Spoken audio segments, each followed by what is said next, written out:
Welcome back to another Film Geek movie review. In just a moment, I'm going to be walking my happy butt over to the futon because I'm checking out the new movie, Plan B. So what's the plot of this movie? Well, it tells the story of a young woman who has a one-night stand with her awkward neighbor, and it ends up in a pregnancy. Now, she doesn't see this guy as a really good fit for her, so she decides to go find herself a successful businessman and then have a one-night stand with him and, let him know that the baby is his instead of this other guy. Yeah, kind of a sticky situation. Well, anyways, guys, I was given a chance to check this film out here recently. I was sent a screener, so I decided to give my 2 cents on this film. And in all honesty, it looks like a good old-fashioned, early 2000s kind of goofball, rom-com, comedy type of film. It looks like it's going to be a real throwback type of movie. This film is directed by Brandon Tombury, and it's starring Jamie Lee, John Heder, Shannon Elizabeth, Tom Berenger, Kate Flannery, and Vernon Davis. So you know what, guys? It's enough of me sitting here yammering on. It is time for me to get over to the futon because, for one, my cat Haku's waiting on me, and we all know how much he hates it when he's sitting over there waiting on me. But I also have to check out the new movie, Plan B.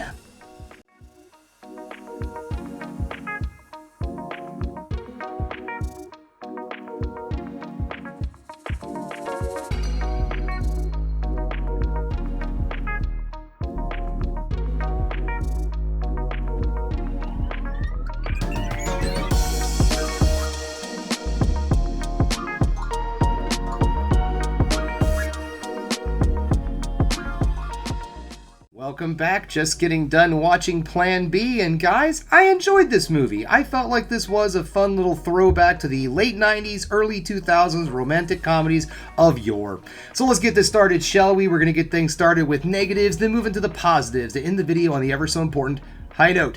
One thing about this movie that I wish we could have got more of was more character development with John Heder's character.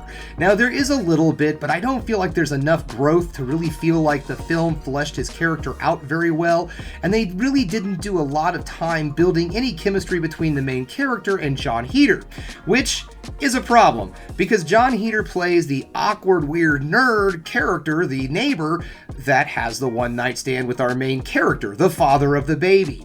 And so without building much of chemistry or a relationship between the two of them, it kind of hurts the film a little bit in the third act.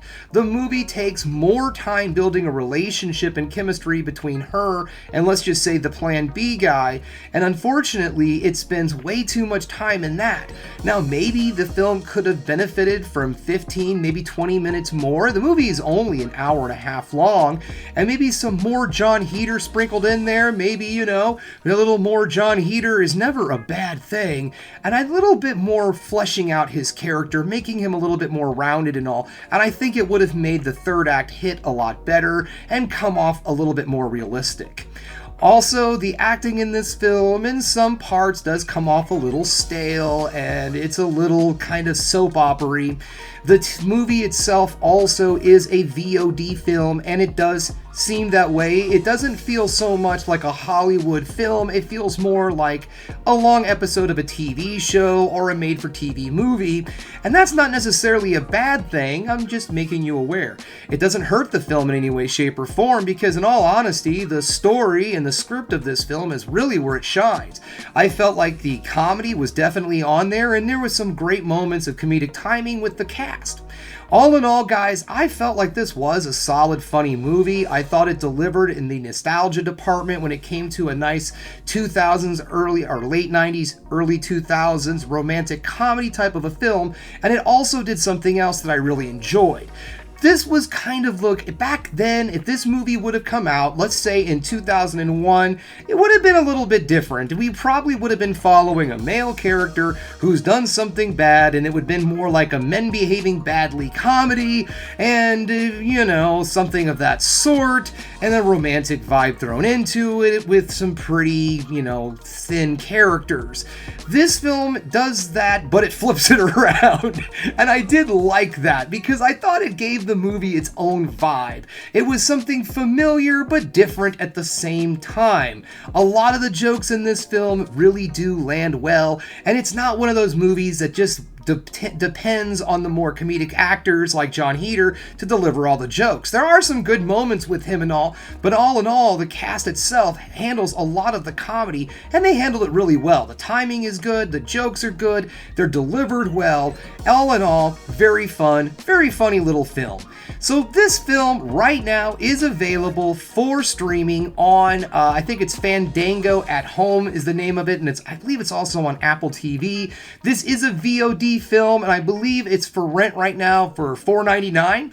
So in all honesty, guys, yeah, this is definitely worth. If you just want to watch just a fun, turn your brain off, have a few laughs, stuff some popcorn in your mouth, this is the type of movie for you, and at $4.99, that's not such a bad deal.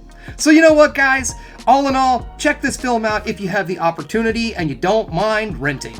And you can also own it, I guess, for something. I didn't check to see what that price was, to be perfectly honest.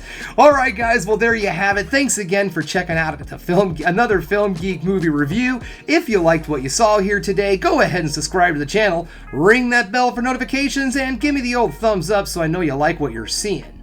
And if there's one more thing you can do, folks, that is keep watching movies. You know I'm gonna.